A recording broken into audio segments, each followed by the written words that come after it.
ಹಾಗೂ ಗಾಯಕರು ನೃತ್ಯಗಾರರು ಆದ HRS ಪ್ರಕಾಶ್ ಅವರಿಗೆ ಒಂದು ಕಿರು ಸನ್ಮಾನ.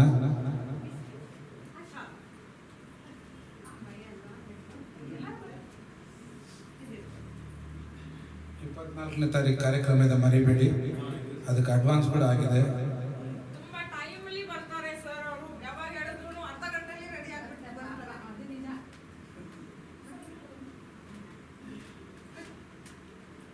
ಅವರಿಗೆ ಒಂದು ಸನ್ಮಾನ ಈ ಸಂದರ್ಭದಲ್ಲಿ.